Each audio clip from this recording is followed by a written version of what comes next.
Hello, welcome to Comic Tropes. I'm your host, Chris. A genie Batman? Batman saving aliens on another planet? The interdimensional imp known as Batmite. Let's just say that Silver Age Batman got weird. Now, today, Batman is easily the most popular and profitable character for DC Comics. There was recently a month that had nearly 20 Batman-related titles, all released in a single month. So it's hard to imagine, but there actually was a point in time where DC literally considered canceling all of the Batman comics. The late 1950s were a strange time for Batman where it got into strange sci-fi. Batman was meeting aliens left and right. Today, we're going to take a look at this period in time. We're going to figure out who was it that decided Batman should go sci-fi, what it did to sales, and then ultimately how DC Comics was able to turn things around. So, without any further ado, let's get into the bizarre nature of Silver Age Batman. To set the stage, Batman debuted in the pages of Detective Comics from publisher National, who later became DC Comics. Batman evolved out of the pulp heroes like the Shadow and was established as a costumed crime fighter who distinguished himself by being a detective. Shortly, he gained a young sidekick, Robin. While Bob Kane was credited as the sole creator, it's important to note that both Detective Comics and Batman, both monthly series, were written by Bill Finger, and most of the issues were illustrated by artists like Dick Sprang and later Sheldon Moldoff. They were ghost illustrating under Bob Kane's name. Batman began in 1939, and Robin was introduced the following year in 1940. While Batman's earliest stories established a dark tone with street-level criminals and violent ends, throughout the 1940s, Batman as a title began to get lighter once he gained a sidekick. Enemies were frequently a little goofy, like the Penguin, or featured lower-stakes crimes like Catwoman stealing some jewels, as compared to gangsters kidnapping or blackmailing people. Still, compared to the insanity that began in 1957, those early stories look downright gothic in comparison. Issue 250 of Detective Comics in December of 1957 represents a hard turn where the comics move to sci-fi stories. They never look back, and these are stories that seem more appropriate for characters like Buck Rogers or Flash Gordon. Issue 250 features a story where an ordinary crook is on the run from Batman, but happens upon an alien spacecraft. The criminal listens to a recording that says that there are devices on the spacecraft that are helpful, with the exception of one that's a destructor ray. The criminal has access to a paralyzing ray and also super strength. In one scene, he lifts an entire bank and uses a magnet that can attract gold. Batman ignores that the criminal says he has a destructor ray, and when it is used, it instead vaporizes all of the devices. Batman used his detective skills to deduce aliens who sent helpful devices would never include one that could harm people. Now, there had been previous issues of Batman that used sci-fi. For instance, issue 199 of Detective Comics featured Batman becoming invisible, which made it difficult to testify in a trial. However, they were the exception to the rule. After issue 250 of Detective Comics, everything was overtly sci-fi all the time, and it got bonkers fast. Batman issue 113 featured a story of Batman becoming superpowered like Superman. He finds himself teleported to a planet called Zur-En-Arr by a being calling himself the Batman of his planet. This is a scientist named Tlano who watched Batman and became inspired to be a Batman. However, his planet is being attacked by alien invaders, so he teleported Batman there. On Zur-En-Arr, Batman has super strength and the ability to almost fly. He uses these powers to fight back against the invaders and robots. At the end, he's teleported home, but notes that it was definitely not a dream because he brought home a piece of technology as a memento. He actually seems to be looking right at you, the reader. This story could easily be one of the dozens of sci-fi stories of this era that were forgotten, but writer Grant Morrison must have remembered it fondly because they included an updated Batman of Zur-En-Arrh in their 2008 storyline, Batman R.I.P. In the modern story, Batman dresses in a similar manner, and he calls himself the Batman of Zur-En-Arrh. However, what actually was happening was Bruce Wayne had created this character as a backup personality to come forth in case anyone ever tried to brainwash him. So there were no actual aliens involved in the modern story. Batman would go on to meet the alien Tutian in issue 117 and visit the planet Tora in Detective Comics 256. In Batman 124, some seeds from space released some monsters, but it arguably never got crazier than issue 260 of Detective Comics when some aliens from Venus enter the Batcave to invite Batman to participate in the Space Olympics. Welcome to the Space Olympics! Batman agrees to participate in the Space Olympics and soon finds himself being cheered on as he wins event after event. After winning riflery, Batman thinks to himself how he never thought he'd beat the experts of space. However, Batman is soon accused of cheating, and an inspection shows that, for instance, his rocket race sled had clamps on his stirrups so that he wouldn't be able to fall off like his competitors. Batman and Robin escape in a flying saucer, but return to prove his innocence. Batman allows himself to be cornered by some Plutonian aliens who reveal they rigged Batman's equipment to have an excuse to attack the Venusians. But Batman was wearing a wire. He narked on the Plutonians, and the space police arrest the criminals. I guess we're lucky that crime took the day off for Batman and Robin back in Gotham so that they could have some fun. Soon, Batman and Robin were visiting the planet Alcor, or the planet Zlur. They would go up against the Crystal alien menace, or the Jigsaw alien menace. They were meeting aliens constantly, but that wasn't the only kind of weird sci-fi story they told. Now, over in Superman, there were a lot of popular stories where he would get exposed to red kryptonite and change in bizarre and different ways each time. Soon, the writers found a way to do that with Batman. In issue 118 of Batman, Batman becomes a merman. How does he change? By getting hit by lightning, of course. After being hit by lightning and falling into the harbor, he sends Morse code to Robin to pick him up in a glass tank because he has now become, in his words, a human fish. Batman's only clue for the criminals they're going after is half a business card, and Robin draws a whole car guessing that it's the tail end. Batman tolerates this, saying that it's possible, but obviously it's the tail of a fish, and since they first came across the criminals by the docks, Batman and Robin track them down, and Batman goes into battle wearing a helmet full of water. It's almost instantly broken, and Batman begins to suffocate. Robin saves Batman's life by setting off the fire sprinklers, which flood the building. I guess that building isn't up to safety codes. Batman goes back into battle in a second helmet and breaks that one too. But when the crooks turn their attention to Robin, Batman sneaks up behind them to get the upper hand. He reveals he was starting to feel normal again, so he faked tripping that time. What a cool hero we have. Soon, Batman would be turning into a giant in issue 292 of Detective Comics and focusing on eating sandwiches. In short order, there were stories turning Batman into a man made out of fire, showing us Batman becoming a baby but still fighting crime, and even introducing the double animal-themed character of Zebra Batman, where he was charged with an energy that repulsed everything around him. I think I'm like that sometimes. These powers and abilities would always wear off on their own by the last page of the story. Batman turned into a giant again in issue 162 of Batman, and Batman and Robin dressed up like mummies for Detective Comics 320. In that story, Bruce Wayne and Dick Grayson are out for a drive when they come across a crashed alien space capsule, like you sometimes do. They are exposed to radiation, which they soon realize turned them green. While getting ready to fight crime, they try to apply makeup, but it won't take to their skin.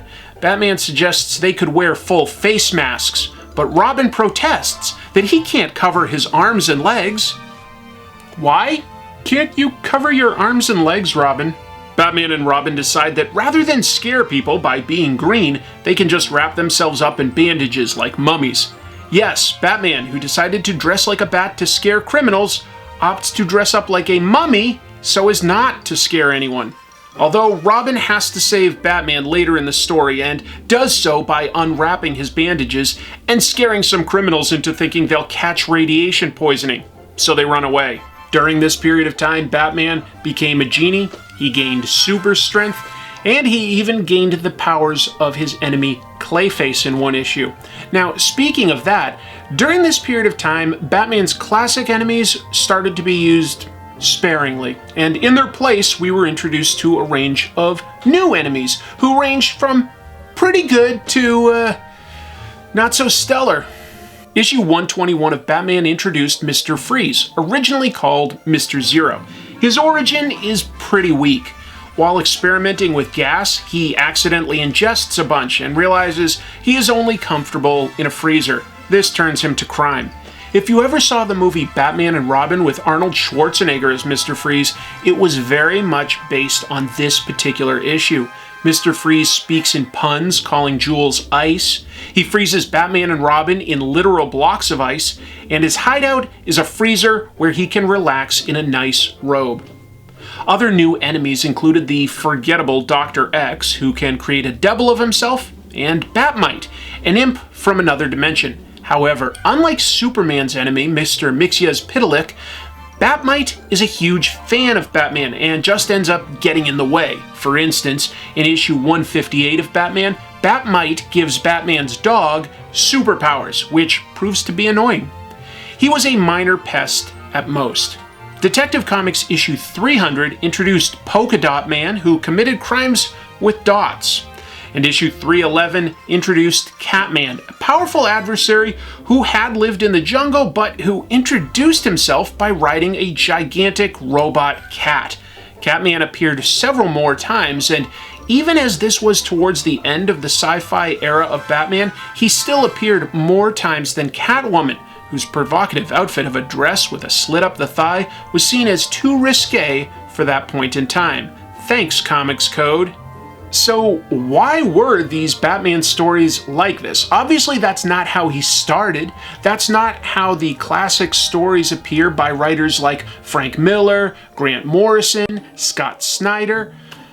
Let's take a look at the people involved behind the scenes and see if we can understand why Batman took this strange turn. All of these Batman stories were written by ghostwriters working for Bob Kane Studios. They included people like Bob Hughes, Jack Miller, probably still even Bill Finger for a bunch of the issues. It's worth pointing out that while the main story for every issue was sci-fi, Finger would also include some other short stories featuring Batman going up against ordinary gangsters. Both kinds of stories featured the same setup of a criminal with a unique gimmick and Batman generally outsmarting them. While Batman can work okay in a sci-fi setting, as stories in books like Justice League can show us, the character tends to work best as a detective in larger-than-life situations. But writer Bill Finger wasn't the one pushing for sci-fi, as he'd been writing Batman stories for over 15 years by the time this started. And some of Batman's sci-fi stories could surprise you with their depth. A good example is Batman number 156, with a story titled Robin Dies at Dawn. That story begins with Batman finding himself mysteriously transported to an alien planet. Soon, he and Robin are chased by a gigantic stone monster. It hurls a boulder at Batman, but Robin shoves his partner out of the way, taking the hit and dying. Batman is devastated, but soon wakes up to find Robin and some scientists are with him. It turns out Batman was using a type of virtual reality to help scientists test how a human would deal with a space mission. However, while fighting crime later, Batman keeps hallucinating, reliving his traumatic virtual experience. Nevertheless, he pushes himself through it when Robin is kidnapped by a gang of criminals that happen to dress like gorillas. Don't ask about that part. This time, Batman saves the day and explains to Robin that because Robin was actually in danger at dawn in real life, it finally snapped him back to reality and he's past his hallucinations. It may be simple, but it was still twice the length of the usual 8-page stories in the comics of the time, and the emotions feel genuine. we will have to overlook the part about how there's a third story with a character called Ant-Man that came out a year after Marvel debuted a character with that same name. The point I'd like to make is that these sci-fi Batman stories that Bill Finger was writing, they were absurd, but they weren't necessarily worse than the other stories that were coming out at the time. They just also weren't better. But it wasn't Bill Finger cramming these ideas down people's throats. It wasn't coming from him, that directive. Batman can work in sci-fi, sparingly I would argue, but it isn't where the character shines, and the sales were starting to reflect that. Sales data from this era is scant, but we do know the circulation of DC's titles from 1960 forward, if not individual issues. Website Comicron has gathered the publisher's statements that do exist to show us sales numbers on Batman beginning in 1960. That's over 3 years into the new sci-fi direction, and we can see Batman sold an average of over 500,000 copies each month. Just 2 years later, we see that's been trending down to 410,000 copies. As a point of comparison, Superman at this time was selling 740,000 copies a month, and even books like Lois Lane and Jimmy Olsen were far outpacing Batman. Batman looked like it was just trying to be Superman, but without the superpowers. Batman was fighting monsters left and right that would look more appropriate in a Superman story. It began with something that almost worked, Mogo, a giant ape ally for Batman. Well, he had sidekicks like Robin and Batwoman and Ace the Bat Hound, so sure, an ape, why not? Superman had a family of supporting characters like Supergirl, Jimmy Olsen, and Lois Lane, and soon Batman was running around with a large Bat family. Batwoman and Batgirl were quickly introduced as love interests for Batman and Robin, and were probably inserted because of the 1950s witch hunt against comic books that led to the formation of the Comics Code and watered-down menace in the stories themselves. DC was going out of its way to prove that Batman and Robin were definitely heterosexual. But almost immediately, Batman and Robin found themselves battling Bat people from another dimension in issue 116 of Batman, for instance. A rainbow monster came out of a volcano and was Batman's problem in issue 134. And in the following issue, he was fighting a magic sky creature. Detective Comics number 288 featured a shape-shifting monster that emerged from some toxic waste. The Beast of Koba Bay showed up in 297, and never again after that. Batman and Robin were even fighting Z-Ray empowered monsters in issue 305. The only monstrous creature who made some sense was Clayface, who appeared in Detective Comics number 298. To be clear, this was the second Clayface, a treasure hunter who fell into some radioactive slime in a cave and gained the ability to shape-shift his body.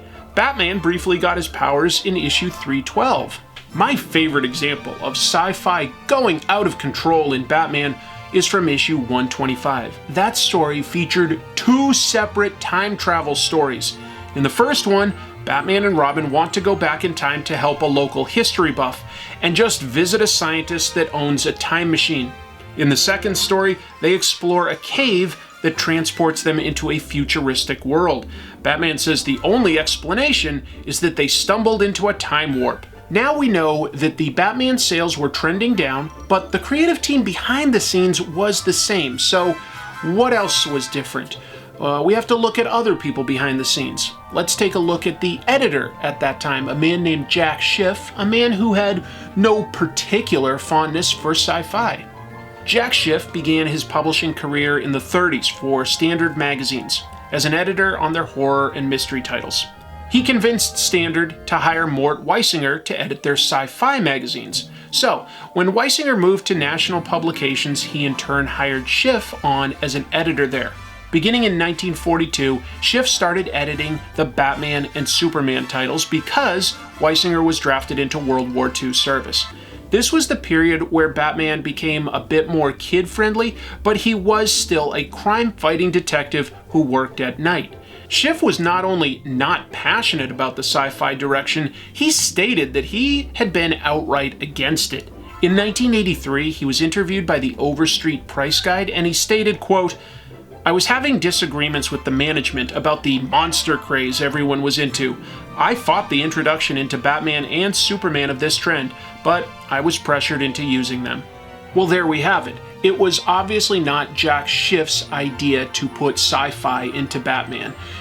We can blame him for some things, like the stories being generic and repetitive, but we definitely can't credit or fault him for inserting sci-fi into Batman. So if it's not editor Jack Schiff, I think we need to go up a level and see who else might have been involved at this point in time. 1957 represented the period where all of a sudden every issue featured Batman and Robin dealing with weird stuff like criminals from the future, aliens looking to steal silver, or being transformed into negative energy beings.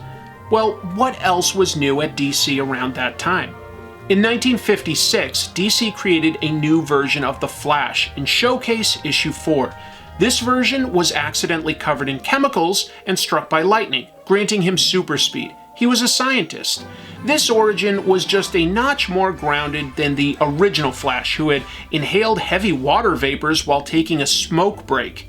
In 1958, DC created the futuristic Legion of Superheroes, spacefaring adventurer Adam Strange, and created a new version of Green Lantern.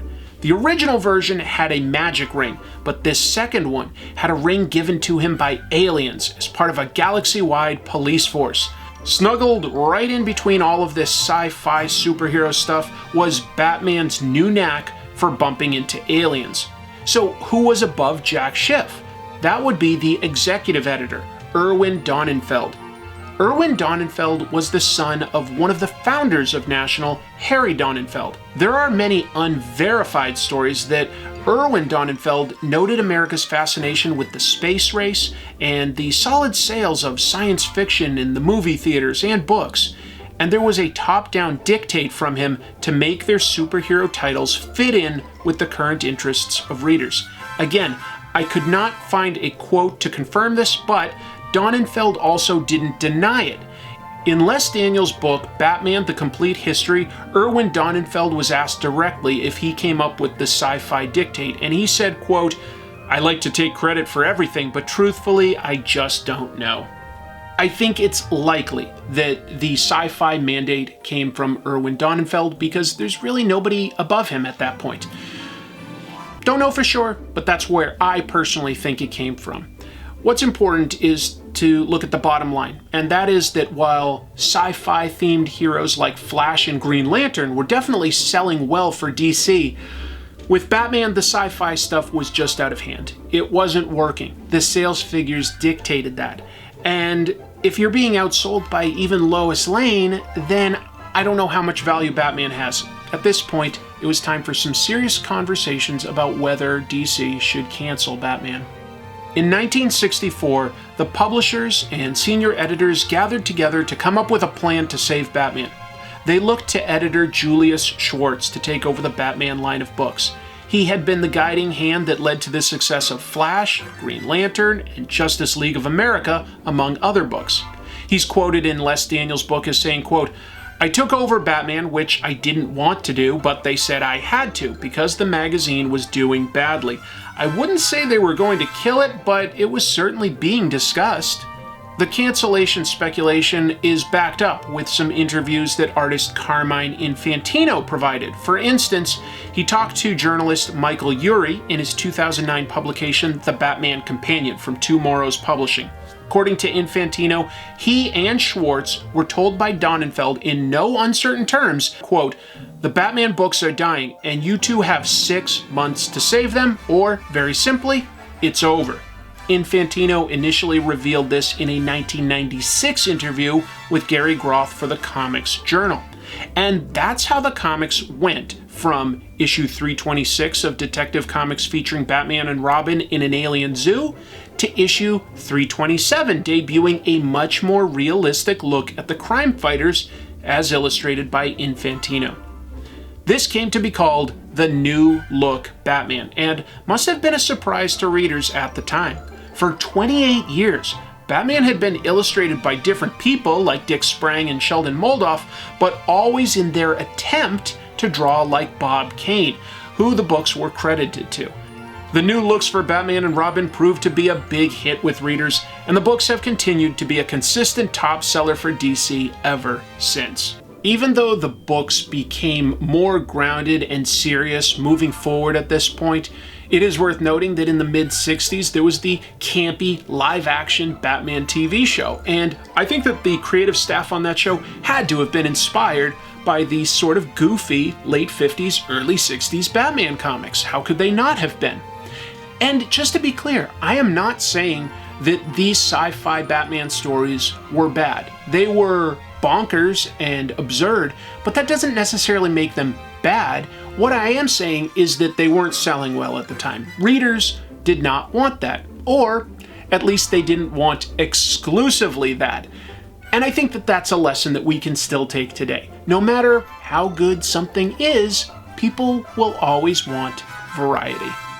Thank you so much for watching this episode. Thanks again to my sponsor. Again, you can use the code ComicTropes on Magic Spoon to get $5 off your first order. A super big thank you to my patrons. You guys sincerely make this possible. I had a blast doing this one. I'm super excited for the next episode as well. You'll see that pretty soon. And if you haven't checked it out yet, just know I always do a live stream on Mondays at 5 p.m. Pacific on my second channel, which is called Pros and Cons. The description and the link is in the description below. Did I say that right, or did I bungle it? I think I bungled that a little. Well, I guess that means it's time for me to take off. Thank you again. We'll see you soon. Keep reading comics.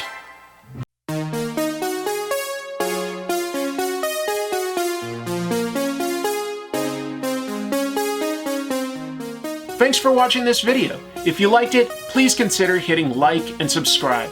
If you'd like to support the show, there are merchandise links beneath the YouTube video, and you can always hit join on YouTube or visit Comic Tropes on Patreon to get access to special perks.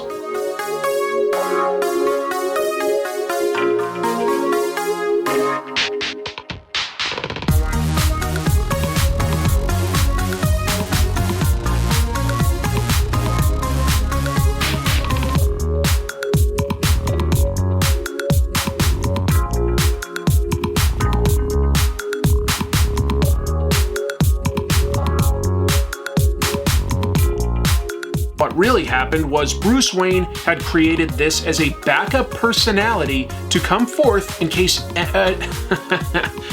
Wow, that's weird. Batman would go on to meet the alien Tutian in issue... that name! Robin saves his life by setting off the...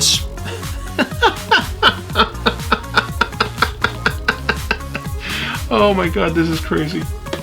Okay, gotta be serious.